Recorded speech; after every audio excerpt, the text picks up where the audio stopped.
8 आणि 9 जुलै रोजी मीना नदीला महापूर आला होता आणि या महापुरामध्ये नारायणगाव आणि वारुवाडीला जोडणारे जे 2 छोटे पूल आहेत त्यामध्ये एक मेहेर पूल आणि एक नेवकर पूल, तर या दोन्ही पुलांवरचा जो सांगाडा आहे, लोखंडी सांगाडा, हा पूर्णपणे वाहून गेला होता।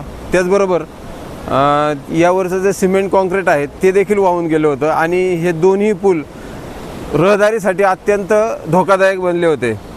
याची त्वरित दखल घेत नारायणगाव ग्रामपंचायतीने त्यावेळी 2 दिवसात या पुलाची साफसफाई करून घेतली।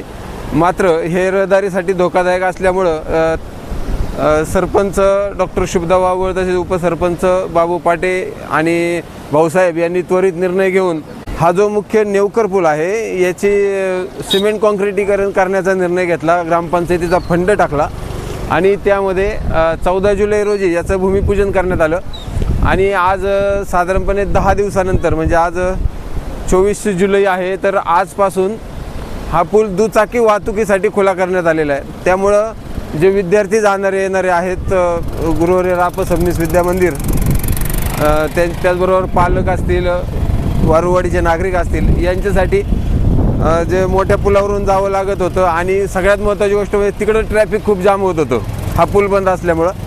तर आता हे ट्रॅफिक चालू झाल्यामुळं इथं दुचाकींना आता सध्या परवानगी देण्यात आलेली आहे। अजून 2 दिवस कदाचित यावरती अजूनही पाण्याची गरज असेल आणि त्यानंतर जेव्हा छोट्या 4 चाकी गाड्या चालू होतील त्यावेळेस या बाजूनी पूर्ण रहदारी सुरू होईल। मात्र या संदर्भात नागरिकांची चर्चा पण अशी आहे की येथून जे पिकअपवाले जातात किंवा त्यापेक्षा मोठ्या टेम्पो वगैरे जातात तर यांना इथे बंदी घातली पाहिजे।